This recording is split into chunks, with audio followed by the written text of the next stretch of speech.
Yule Marble is a marble of metamorphosed limestone found only in the Yule Creek Valley, in the West Elk Mountains of Colorado, 2.8 miles southeast of the town of Marble, Colorado. First discovered in 1873, it is quarried today inside a mountain at 9,300 feet above sea level, in contrast to most marble, which is quarried from an open pit and at much lower elevations.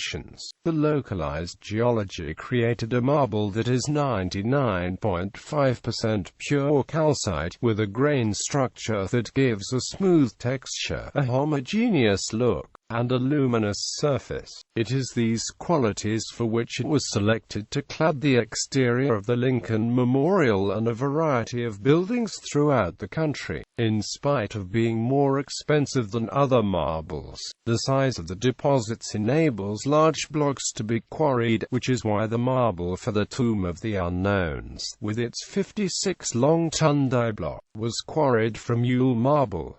Yule's quality comes at a high price due to the cost of quarrying in a high-altitude mountain environment. This challenge has caused the industry in the town of Marble to undergo many boom and bust periods since quarrying started in the mid-1880s, making the town emblematic of the economic fluctuations that beset a single industry economy. Technology advancements in quarrying machinery and transportation have reduced but not solved the cost problem that afflicts the operation through the present. Geology development. The forces that created Yule Marble make it distinct from all other American marbles. It was formed by contact metamorphism, unlike Vermont marble and Georgia marble, which are the result of regional metamorphism, a process more associated with the orogeny and erosion of mountain ranges on a regional scale. Tennessee marble did not undergo metamorphism, so is not true marble, which is metamorphic. In evaluating the marble cross-section, the United States Geological Survey found the marble is bounded above and below by unconformities.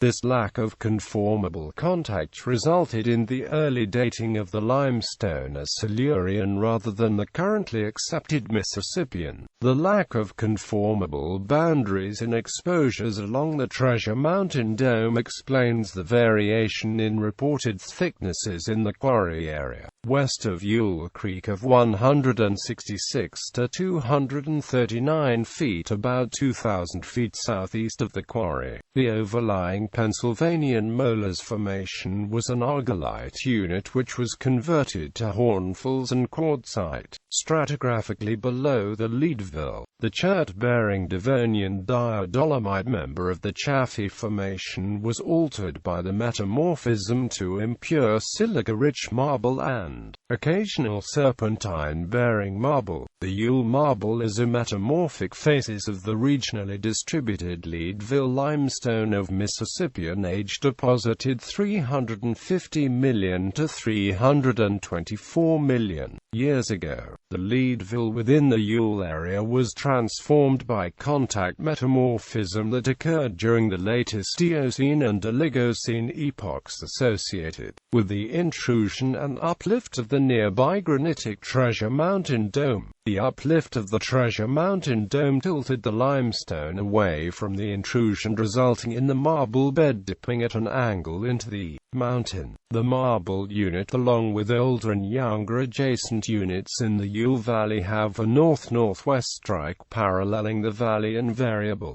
dips of 35 to 50 degrees to the west-southwest. This local contact with the heat and pressure from the intrusion of hot granitic magma recrystallized the Leadville limestone into a distinctive white marble. Although the Leadville limestone covered hundreds of square miles and was the ore host at the Leadville mining district, the Yule Creek Valley is the only known location of marble in the region. When the magma cooled, it crystallized into granite. This local geological activity resulted in a type of marble that is 99.5% pure calcite, with trace amounts of non-calcite inclusions, and has a density of 170 pounds per cubic foot. The non-calcite inclusions were caused through penetrations along the seams created by the dome uplift rather than through metamorphic contact with the uplifted dome. Though marble is on both sides of the creek, the only visible marble is the 1-mile-long seam of the present-day quarry on the west side of Yule Creek. Timeline. Development of Yule Marble is put into context with Colorado geology by showing the passage of time from earliest rock units to the present, with Ga equals billions of years ago and Ma equals millions of years ago. Characteristics: it is the grain of Yule marble that gives an appearance of smooth texture, a homogeneous look, and a luminous surface that polishes well. These qualities are why it has been chosen for a number of major national and state landmarks, most notably the Lincoln Memorial. Because of its aesthetic value, architect Henry Bacon successfully urged that it be used to clad the whole exterior of the memorial, even though it was the most expensive material. The overall configuration of the grain is small, irregularly shaped, generally equidimensional to slightly elongated with irregular edges, and does not vary significantly among the different grades. The edges of the calcite grains are deeply crenulated. Grain sizes range primarily from 0.1 mm to 0.6 mm, as determined by scanning electron microscope images. There are 2,000–3,000 grains to the square centimeter, where the marble is in direct contact with the intrusive granite. The most consistent change in the marble is that it becomes extremely coarse-grained, with the grain size in the contact zone being 10 mm to 20 mm. The grains in turn are tightly bonded in the shape of a jigsaw puzzle, forming crystals which are aligned so that the long axes of the grains are essentially perpendicular to the principal veining in the deposit. When marble does break down, the cause is weak boundaries between the grains that permit water or solutions to penetrate into the marble. As water enters, the calcite grains dissolve slightly, and the opening between the grains widens. With time, as the grain openings widen, the edges become smooth, and the grains become rounded. As the surface grains become round, they loosen and fall off the surface of the stone. Because Yule marble is finely grained with tight bonding, water is not likely to react as quickly as with a coarse-grained, loose-textured marble. Also, the crenulated boundaries of Yule marble crystals may account for the weathering resistance, because the spaces between grains must be widened enough to free adjoining crystals. Included in the grains are intrusions which does not vary significantly among the four grades. Tests in the late 1990s confirm the 1910 amount of 0.5%. Constant inclusions in all Yules are magnesium oxide, manganese oxide, iron oxide, and strontium oxide, while other inclusions vary by quarry location. Inclusions are in four groups: quartz, muscovite, feldspar to 1.379 inches and gray in color but less translucent than quartz inclusions, and pyrite. Other minor inclusions are sphene, apatite, rutile, zircon, and sphalerite. An example of inclusion effect is gold veining, the result of iron or manganese, that is still quarried today. When the physical characteristics of Yule marble are compared to the other U.S. marble, the results are about the same for general characteristics of weight, hardness, specific gravity, porosity, absorption, and coefficient of thermal expansion. In strength characteristics, the properties of Yule marble are lower than most of the other marbles for compressive strength and transverse strength, but they are not unreasonably low. For ordinary uses, stone having a compressive strength of 5,000 pounds per square inch is satisfactory. Test results from 1913 to 1937 ranged from 6,694 to 10,195 pounds per square inch. In 1996, results were 14,874. Quarried. The same geology that created the marble also created a host of problems in quarrying the stone. Quarrying in this high-altitude environment with steep slopes,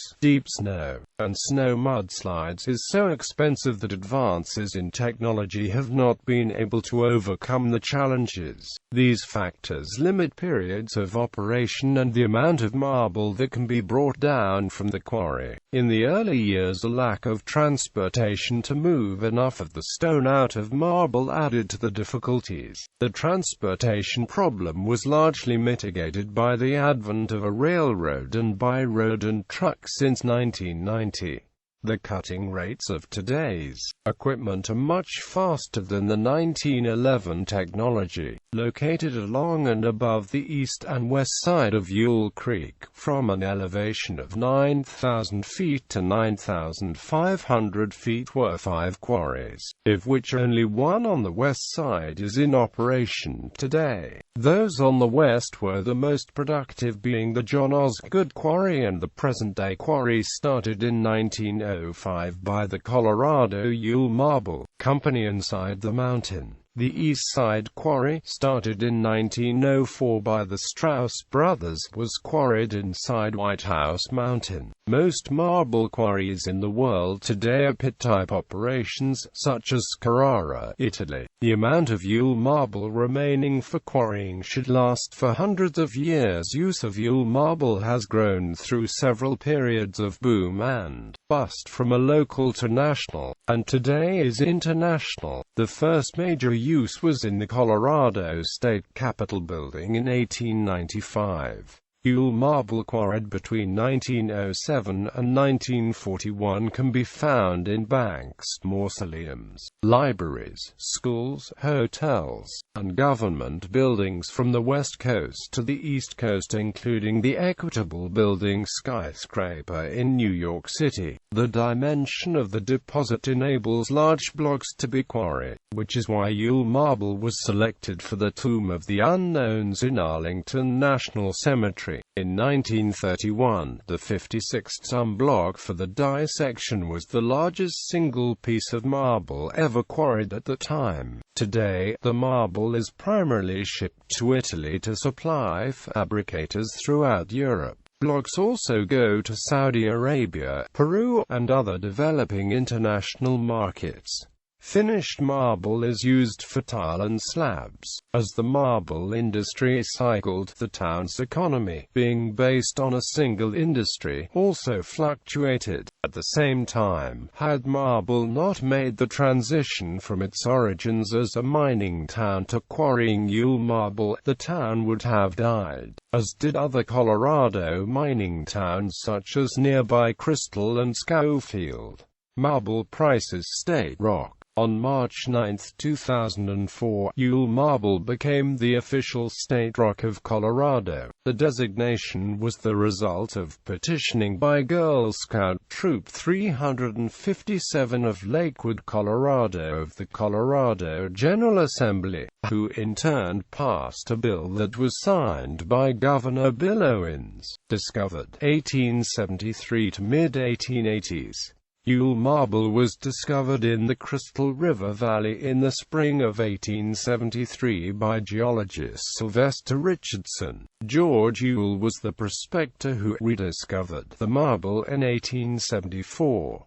In the same year, an unknown person took some marble, from which polish samples were made, and appeared in Denver but failed to generate interest. The marble became lost again, and was rediscovered 10 years later, yet again by accident. By this time, prospectors were digging into White House Mountain for silver and gold when they encountered the Treasure Mountain dome and thick marble. This time a transition started that moved the town away from mining to one of quarrying marble, although some locals were still involved with mining in 1910. The transition enabled the town to survive while nearby towns such as Crystal and Schofield became ghost towns. The town was still a one-industry economy, and its future followed that of the marble operation. First quarries come and go, 1884 to 1905. The local miners never had the capital to develop marble quarries, and in the 1890s they started selling marble claims. Colorado Marble and Mining was formed in 1891 by Stephen Keene with capital stock of $1 million. In 1909 the lease was transferred to Monarch Marble. In 1921 to Colorado White Marble Company, and out of business in 1926. Attempted to restart in 1937 but were unable to so. Crystal Land and Development was formed in 1892 by John C. Osgood and started quarrying the same year with an open-pit quarry on west side of Yule Creek. Osgood was also the president of Colorado Fuel and Iron, with major coal and coke operations in Redstone, Colorado, 12 miles from the town of Marble.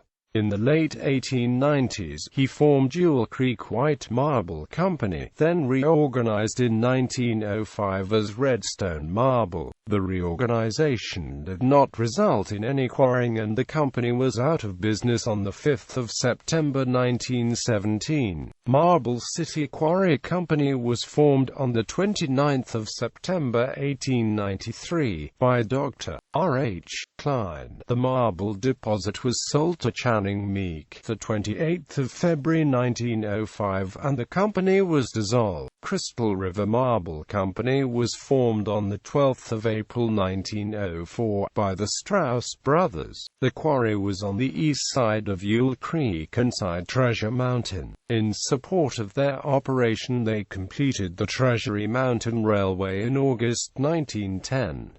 They had little marble production with no major contracts, and were bankrupt in 1917. Though better financed, the new companies had little success in spite of growing interest in Yule marble generated by glowing test results from London, the St. Louis Exposition and the Chicago Exposition. The companies had different degrees of development and success, with the quarry of John Osgood obtaining a major contract in 1895 to supply 140,000 square feet of marble for the new state capital in Denver, Colorado. After this initial success, little production has accomplished by Osgood or the other two companies. The Osgood operation was well financed, but even he was afflicted by the problems associated with developing and operating a quarry in the Yule Creek Valley. Also, the lack of transportation to move enough of the stone out of marble added to the difficulties. Taken together, these factors resulted in high operating costs that could not be covered by marble revenue. The high-cost problems would also affect the next quarry and its operators up to the present time. In 1905, another major transfer of leases took place with acquisitions by the newly formed Colorado Yule Marble Company. First was Channing Meek purchasing the marble deposits of the Marble City Quarry Company on 28 February 1905.